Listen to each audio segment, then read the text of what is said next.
December 4, 1956. Sun Studio. Carl Perkins sits at the piano, knuckles still scarred from the accident that destroyed his career 8 months ago. The door opens. Elvis Presley walks in. Sam Phillips watches from the control booth, knowing he orchestrated this collision. Carl's hands freeze above the keys. This is the man who sang his song on national television while Carl lay dying in a hospital bed. Elvis extends his hand. The room holds its breath. 20 seconds pass, 30. Then Carl speaks 4 words that would define both their legacies forever: play it your way. 2 years before that handshake, Carl Perkins was nobody, just another cotton picker in Lake County, Tennessee, with hands too damaged from farm work to ever play guitar properly. His father told him music was a fool's dream. Maybe he was right. Carl made $3 a day in the fields, sunrise to sunset, dragging a 9-foot sack behind him until his spine curved permanent. At night, he played honky-tonks for tips and whiskey, usually more whiskey than tips. The crowds threw bottles when they got bored. Sometimes they threw them when they were entertained. You learn not to take it personal. Elvis Presley was nobody too, but a different kind of nobody. A mama's boy from Tupelo who drove a truck for Crown Electric Company, combing his hair in the rearview mirror at red lights, practicing his sneer. The other drivers called him Elvis the Pelvis as an insult. He took it as prophecy. While Carl was bleeding his soul into potato sack lyrics, Elvis was standing outside Sun Studio like a stalker, watching Sam Phillips through the window, waiting for God or luck or desperation to open that door. Here is the thing about poverty that rich people never understand. It makes you vicious or it makes you dead. Both Carl and Elvis chose vicious, but they defined it differently. October 1954. Carl finally gets inside Sun Studio. Sam Phillips listens to him play for 30 seconds, then stops him. "You sound like everyone else." Carl pulls out a brown paper bag, grease-stained from his lunch.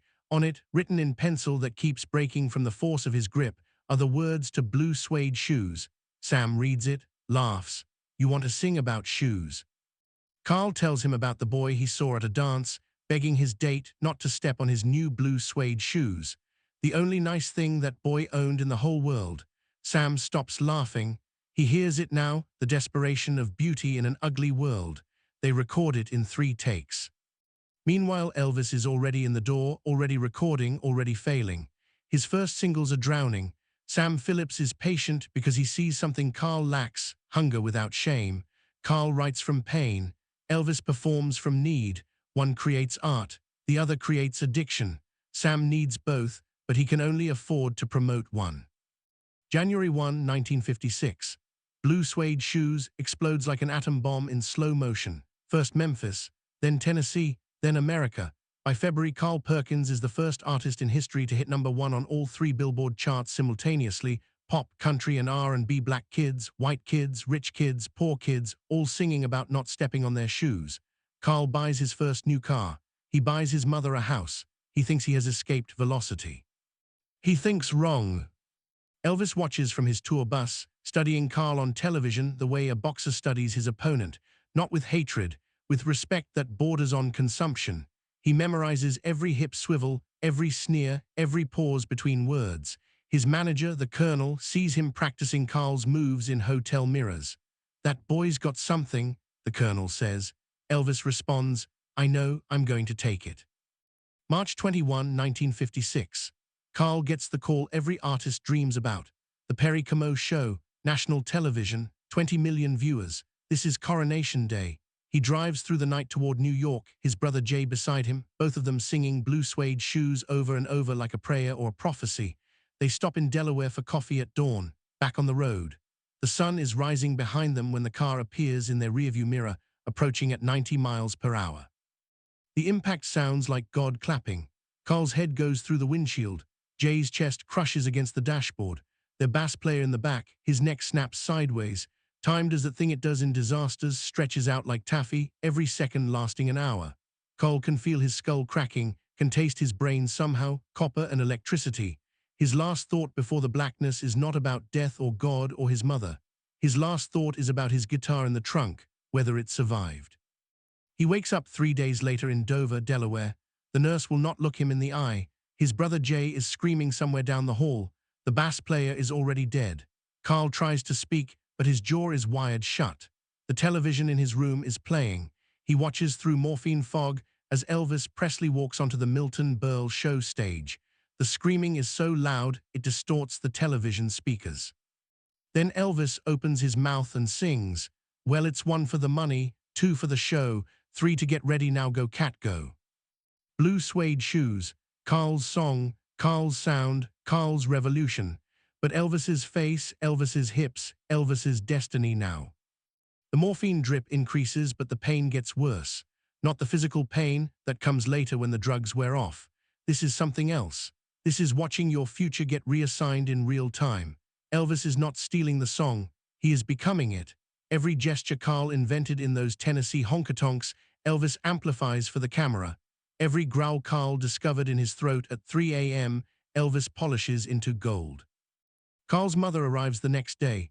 She holds his hand while Elvis appears on television again, then again, then again, each performance bigger than the last, each one rewriting history so that Elvis invented this sound, this style, this revolution.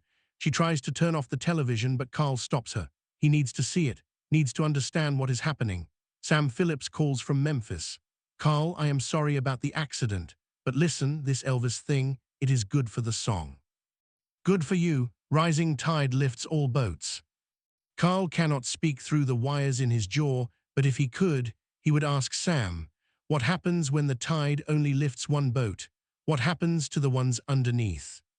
6 weeks in the hospital, the bills arrive like locusts, $30,000, more money than Carl has ever imagined owing. His blue suede shoes royalties are strong but not strong enough.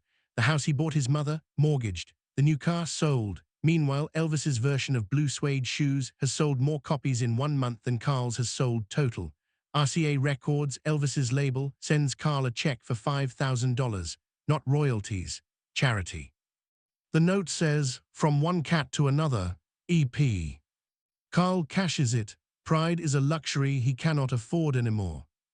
By the time Carl can walk again, Elvis has recorded 11 more of his songs, each one reimagined, restructured, Elvisified. The Colonel tells reporters, Elvis just has a feel for Carl's music. It is like they share a soul. Carl reads this in his hospital bed and laughs until the stitches tear.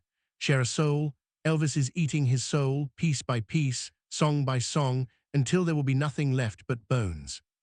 But here is the secret Carl would not admit for 20 years. He did not hate Elvis for it. Not then, that would come later. In 1956, lying in that hospital bed, watching Elvis conquer the world with his sound, Carl felt something worse than hatred. He felt grateful. Grateful that his songs would survive, even if his name would not. Grateful that this truck driver from Tupelo would carry his revolution forward, even if Carl got left behind. Sam Phillips understood this. That is why he arranged the reunion. December 4, 1956. Bring Carl back to Sun Studio. Bring Elvis. Bring Jerry Lee Lewis and Johnny Cash too. Call it a jam session. Call it a celebration. But really, Sam knew exactly what it was, a passing of the torch that had already been passed without permission. Carl would later say he forgave Elvis that day in the hospital. He was lying. You cannot forgive someone for becoming what you were supposed to be. You can only watch. You can only endure. You can only hope that somewhere in the future, someone will remember who held the torch first, even if they never remember who lit it. The accident changed everything, but not in the ways anyone expected. Carl Perkins lay in that hospital bed for 6 weeks, learning how to walk again, learning how to hold a guitar with fractured fingers, learning how to smile when reporters asked if he was happy for Elvis. Meanwhile, Elvis was learning something else entirely. He was learning how to become Carl Perkins without being Carl Perkins. Colonel Parker saw the opportunity first. While Carl recovered, bleeding money on medical bills, the Colonel made phone calls. RCA Records, Steve Allen, Ed Sullivan, every conversation ended the same way. Elvis Presley would be performing Carl Perkins' songs, not as tribute, as conquest. The Colonel told Elvis, "That boy has got the ammunition, but you have got the gun. Time to start shooting." Elvis knew it was wrong. You could see it in his hands, the way they shook slightly when he signed the contract to record Matchbox, another Carl Perkins original. His mother, Gladys, watched from the corner of the RCA studio. She had raised him religious, raised him right, taking from a man while he was down violated everything she taught him. but she stayed quiet. Her boy was finally somebody. Sometimes becoming somebody requires becoming someone you do not recognize.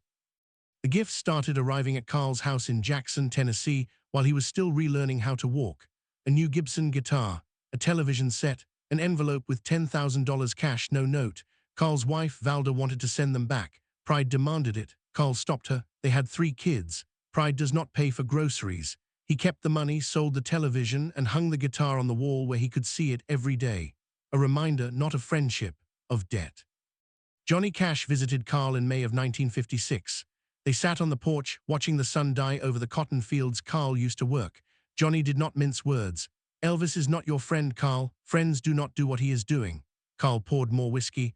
"What would you have me do, John? Fight him, sue him? He is Elvis Presley. I am nobody now." Johnny leaned forward. "You are Carl Perkins. You wrote those songs. That means something." Carl laughed, but there was no humor in it. "It means I get to watch another man live my life." Here is what the history books leave out. Elvis called Carl once a week during his recovery, every Sunday like church. The conversations followed a pattern. Elvis would ask about Carl's health. Carl would lie and say he was fine. Elvis would mention he was recording another one of Carl's songs. Carl would give him permission he never asked for. Then Elvis would offer more money, always more money, never enough money, just enough to keep Carl from saying what both of them knew: that this was theft dressed up as charity. Sam Phillips played both sides because that is what producers do. He would tell Carl, "This is good for your publishing. Every time Elvis sings your song, you get paid." True, but incomplete. What Sam did not say was that Elvis singing Carl's songs meant Carl could never sing them again, not without being compared, not without being diminished. Every performance would now be measured against Elvis. Carl would always lose that comparison. Sam knew this. Elvis knew this. Even Carl knew this. But knowing and accepting are different creatures entirely. The real betrayal happened in July. Carl was finally back in the studio, recording new material, trying to rebuild. His voice was different now. The accident had damaged something in his throat, not enough to ruin him, but enough to notice. He was working on a new song called Your True Love when Sam stopped the session. "Carl, I got news. Elvis wants to record an album of your songs, 12 tracks. RCA is offering $50,000 for the rights." Carl set down his guitar. $50,000 would clear his debts, set his family up for years.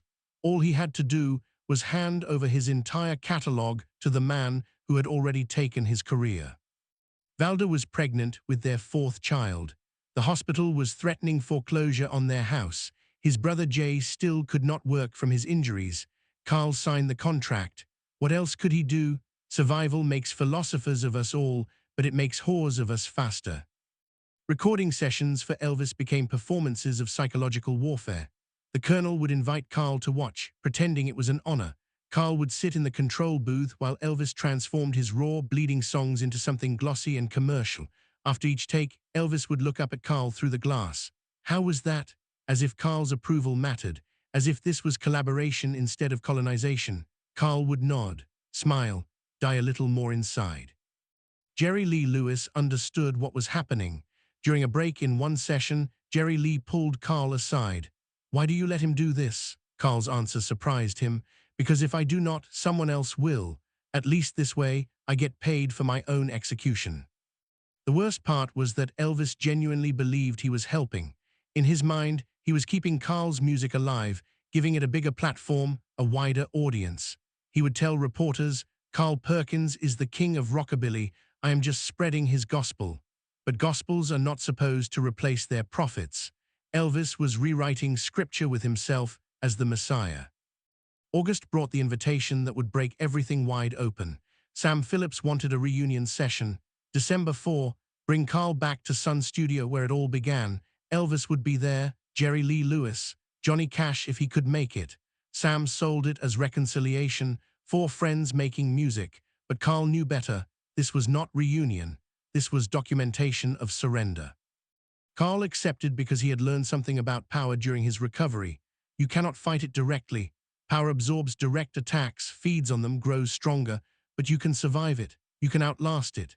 You can wait for power to destroy itself, which it always does eventually. Elvis would not age well. Fame would eat him like cancer. Carl could see it already in Elvis's eyes. The hunger that would never be satisfied. The need that would never be filled. Elvis was not stealing from Carl. He was borrowing against his own future, and the interest would be fatal. Still, knowing this did not make it easier. Watching Elvis on Ed Sullivan singing Blue Suede Shoes to 20 million viewers while Carl played county fairs to 200 drunks required a kind of strength Carl did not know he possessed. Every performance was salt in the wound. Every success was a reminder of what could have been. The Colonel started a whisper campaign in the press. Carl Perkins was difficult to work with, unreliable since the accident, maybe brain damaged. Who starts rumors like that about a man trying to feed his family, the same people who send guilt money in unmarked envelopes, the same people who steal your songs while calling you inspiration. By November, Carl had made a decision. He would go to the December 4 session, he would play nice, he would smile for the cameras Sam was secretly planning to have there, but he would also do something else. He would tell the truth, not to the press, not to the public, to Elvis, face to face, man to man. He would say the words that needed saying, consequences be damned. The night before the session, Carl sat at his kitchen table, writing on the back of an unpaid electric bill. Not a song this time, a speech, what he would say to Elvis when the moment came. Valda found him there at 3 in the morning, surrounded by crumpled paper, each draft angrier than the last. "What are you doing?" she asked. Carl looked up, his eyes red from sleeplessness or whiskey or both. "I am writing my suicide note," he said. "Or Elvis's, I have not decided yet." December 4 arrived cold and bright. Carl drove to Sun's studio alone, his guitar in the trunk, his speech in his pocket, his future in the balance. Elvis was already there when he arrived, laughing with Sam, playing gospel songs on the piano. The same piano where Carl had written Blue Suede Shoes. The same room where everything started, where everything would end. Elvis stood when Carl walked in, extended his hand like he had done nothing wrong, like there were still two hungry boys trying to escape poverty through music. The room went silent. Jerry Lee stopped playing. Sam stopped breathing. Carl looked at that extended hand for a long moment. Then he looked at Elvis, really looked at him, saw the boy underneath the fame, saw the fear underneath the confidence, saw himself, if he had been prettier, luckier, emptier. Carl reached into his pocket, felt the speech he had written, then he let it go, took Elvis's hand instead, shook it firm, and said 5 words that would haunt both of them forever, not the words he had planned. Different words, worse words, true words. "Your songs sound better with you." Elvis heard it wrong, heard it as forgiveness, as permission, as absolution. His face lit up with relief, but Jerry Lee heard it right. Sam heard it right. Carl had not said, "My songs sound better with you." He said, "Your songs." In that moment, Carl Perkins surrendered his catalog, his legacy, his identity. The songs were not his anymore. They belonged to Elvis now. They always would. The handshake released, but the words hung in the air like smoke from a burned bridge. "Your songs, not my songs, your songs." Elvis missed it completely, already turning back to the piano, his fingers finding the opening notes of "That's All Right." But Sam Phillips caught it. Jerry Lee Lewis caught it. The temperature in Sun's studio dropped 10 degrees. Carl sat down at the piano bench beside Elvis. Their shoulders touched, two men who had started in the same place, heading toward different destinies. Elvis played louder, faster, showing off. Carl matched him note for note, but something had broken in his playing, not his technique, his spirit. You could hear it in the spaces between the notes. Resignation dressed up as collaboration. Jerry Lee Lewis would later describe what happened next as watching a murder in slow motion. Elvis suggested they play Blue Suede Shoes together, the song that started everything, the song that destroyed everything. Carl's fingers froze above the keys. Elvis did not notice or pretended not to notice. He started singing, "Well, it's one for the money." His voice filled the room, confident, owning every syllable of words he never wrote, pain he never felt, poverty he never quite experienced the same way. Carl played along. What else could he do? But he played it different, slower, sadder, like a funeral dirge for his former self. Elvis kept singing, oblivious. Sam Phillips let the tape roll, capturing not harmony but parallel devastation. One man celebrating his theft, the other documenting his loss. When they finished, Elvis clapped Carl on the back. Just like old times. There were no old times. They had never been friends. They had been predator and prey who happened to share a zip code. The session continued for 4 hours. Gospel songs mostly. Elvis loved gospel. It reminded him of his mother, of innocence, of the belief that success could be righteous. Carl sang harmony, his voice disappearing into Elvis's shadow, which is exactly where the world had already placed him. Between songs, Elvis would tell stories about his tour, his movies, his plans, 30,000 screaming fans in Florida, a $1 million contract with Paramount, meeting James Dean before he died. Each story, another nail in Carl's coffin. Johnny Cash arrived 2 hours late, took one look at Carl's face, and understood immediately. He sat at the edge of the room, barely participating, watching Carl dissolve in real time. During a break, Johnny pulled Carl outside. "You do not have to do this." Carl lit a cigarette with shaking hands. "Yes, I do. This is what surrender looks like. I need to see it through." Back inside, Elvis had moved from the piano to the guitar. Carl's guitar, the one Sam Phillips had bought for the studio. Elvis played it like he owned it, because in every way that mattered, he did. He owned the guitars, the songs, the studio, the very air they breathed. Success grants ownership of everything it touches. Carl had touched success once. Now success touched him back, and its fingers were Elvis Presley's. Sam Phillips kept encouraging them to play more Carl Perkins songs. "Honey, Don't," "Matchbox," "Boppin' the Blues." Each one Elvis performed while Carl accompanied. The inventor reduced to assistant. The creator demoted to supporter. After the third song, Carl stopped singing altogether. He just played piano, his back to the room, facing the wall where his gold record for blue suede shoes hung. The record that meant nothing now. Gold does not shine when someone else is standing in your light. Jerry Lee Lewis tried to shift the energy. He pounded out Crazy Arms, his own hit, trying to remind everyone that there were other stories in this room besides Elvis's. But Elvis immediately started singing along, making even Jerry Lee's moment about himself. That was Elvis's gift and curse. He could not help but consume everything around him. Music, people, light. He was a black hole shaped like a human being, and anyone who got too close got pulled into his gravity. The colonel arrived around midnight to collect Elvis. He surveyed the room like a general inspecting a conquered territory. His eyes lingered on Carl, who had not moved from the piano in an hour. "You boys sound good together," the colonel said. "We should do this again sometime." Carl finally turned around, looked the colonel dead in the eyes. "There will not be a next time," the colonel smiled. They both knew Carl was right. This was not a reunion. This was a funeral.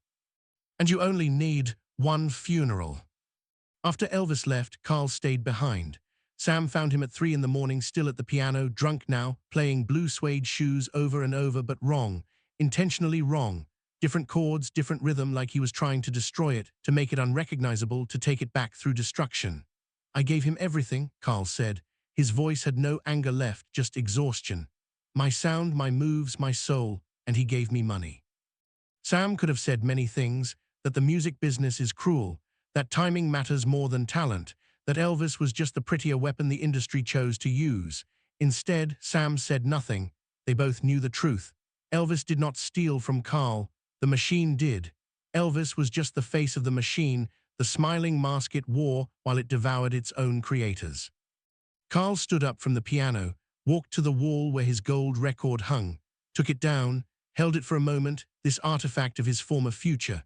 Then he set it on the piano bench and walked out, left it there like a headstone. Sam would keep it hanging for 20 years, a reminder of the night rockabilly died and something else, something bigger and emptier, was born.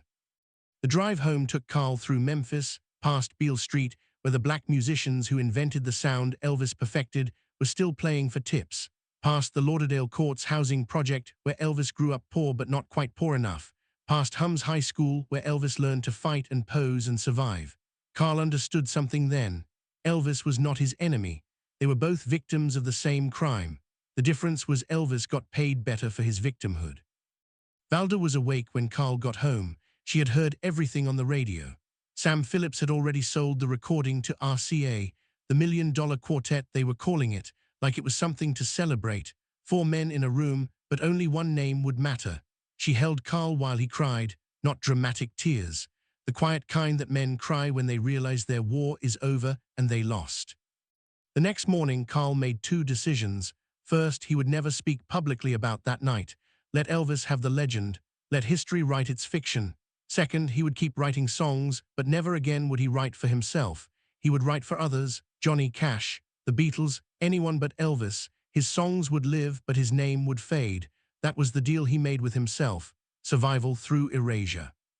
Elvis sent a thank you note 2 days later. Carl, thanks for the music and memories. You are the real king of rockabilly. Your friend E.P. Carl burned it in the backyard while his children watched. His son Stan asked why. Carl thought for a moment. How do you explain theft that looks like friendship? How do you explain success built on someone else's bones? Instead, he said, some thank yous are actually goodbyes. 3 months later, Carl saw Elvis perform on television. The Ed Sullivan Show. Singing Too Much. Another song with Carl's DNA all over it, even though Carl did not write it. That was the thing. Elvis had absorbed Carl so completely that now everything Elvis did carried Carl's ghost. But ghosts do not get royalties. Ghosts do not get credit. Ghosts just haunt the living, and sometimes the living do not even notice. Carl turned off the television, picked up his guitar, started writing a new song, not for Elvis, not for himself, for Johnny Cash, who still called him every Sunday, who still remembered who Carl was before the accident, before the theft, before the world decided Elvis Presley invented rockabilly. The song was called Daddy Sang Bass. It would become a hit. Johnny would make sure Carl got credit, but credit and justice are different things. That night, Carl Perkins accepted the truth. Elvis Presley had not stolen his songs. He had stolen his story, and stories, unlike songs, cannot be copyrighted. They can only be lived by whoever tells them loudest. Elvis had the microphone now. Carl had only silence. But silence, Carl was learning, has its own kind of power. The power to remember what really happened. The power to know the truth. The power to survive the lie. 20 years later, Carl would visit Graceland one last time. But that December night in 1956, leaving Sun Studio with nothing but his car keys and his broken heart, Carl could not imagine ever seeing Elvis again. Some thefts are too complete for forgiveness. Some wounds too deep for time to heal. Some songs, once stolen, can never be returned. August 16, 1977. Carl Perkins stood in the music room at Graceland. Elvis was upstairs, dying though no one knew it yet. The room smelled like cigarettes and failed promises. Gold records covered every wall. Carl counted 5 songs he had written. His words, his pain, his poverty, all framed in gold with Elvis Presley's name beneath them. 21 years had passed since that night at Sun Studio. 21 years of watching his revolution get credited to another man's account. Priscilla found him there an hour later, running his fingers over the glass that protected blue suede shoes from time and truth. She looked tired, beautiful still, but tired in that way people get when they have spent too long managing someone else's myth. He loved you, she said, not loves, loved, past tense, like she knew something. He talked about you all the time. Carl turned to face her, really looked at her, this woman who had married the king and discovered he was actually a thief, not of songs, of souls, including his own. He loved what I gave him, Carl said. He never knew me. She did not argue. How could she? Elvis had spent 20 years telling people Carl Perkins was his inspiration while systematically erasing him from history. Love and destruction often wear the same face. Priscilla knew this better than anyone. The truth about that final meeting is that Carl almost did not come. His wife Valda begged him not to go. He has taken enough from you. But Carl needed to see something, needed to know if Elvis remembered, not the songs. Anyone could remember songs. Carl needed to know if Elvis remembered the theft, if he carried any weight from it, if success had at least cost him sleep. Elvis came downstairs around noon, bloated and sweating, wearing sunglasses indoors. The Memphis Mafia surrounded him like antibodies protecting a disease. He saw Carl and stopped. For just a moment his face changed, the mask slipped, and Carl saw it, the recognition, the guilt, the knowledge of what had been done and could never be undone. Then Elvis smiled and the moment passed. Carl Perkins, the king of rockabilly. They sat at the piano together one last time. Elvis's hands shook from the pills. Carl's hands shook from age. 2 old men pretending they had ever been friends. Elvis played That's All Right, his first hit, the song that started his journey toward this room, this moment, this ending. Carl played harmony still, after all these years, playing harmony to his own replacement. Between songs, Elvis said something that would haunt Carl forever. I'm sorry about the shoes, just that. 4 words, not an admission, not quite an apology, something in between. Carl understood. Elvis was not sorry for taking the song. He was sorry for what taking the song had turned him into, a beautiful monster who consumed everything he touched, including himself. They played for an hour, gospel songs, because that is what you play when you are trying to forget who you have become. Elvis sang Peace in the Valley with tears streaming down his face. Carl watched this man who had everything drowning in his own success. The pills, the paranoia, the isolation. Fame had given Elvis the world and charged him everything for it, including Carl's everything. When Carl left, Elvis walked him to the door. They stood there, two survivors of different wars. Elvis grabbed Carl's arm, squeezed it. "You were always better than me," he said. "You know that, right? You were always better." Carl pulled away. "No, Elvis, I was just first." 3 hours later, Elvis Presley was dead. Heart failure, they said, but Carl knew better. Elvis died of consumption, not tuberculosis. Consumption of everything around him until there was nothing left to eat but himself. The funeral was a circus. Presidents called, fans collapsed. The world mourned the king.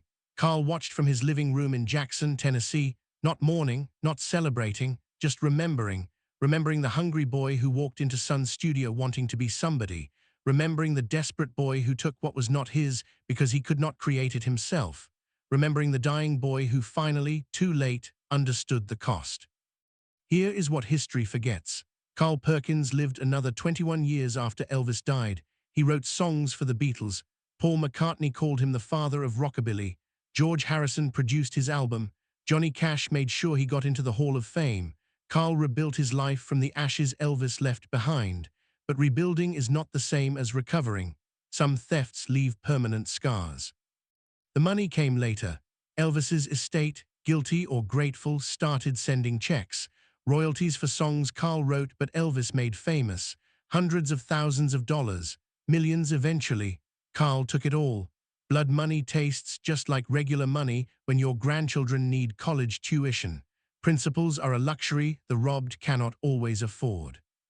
In his final interview 3 months before his own death in 1998, Carl revealed something he had hidden for 40 years.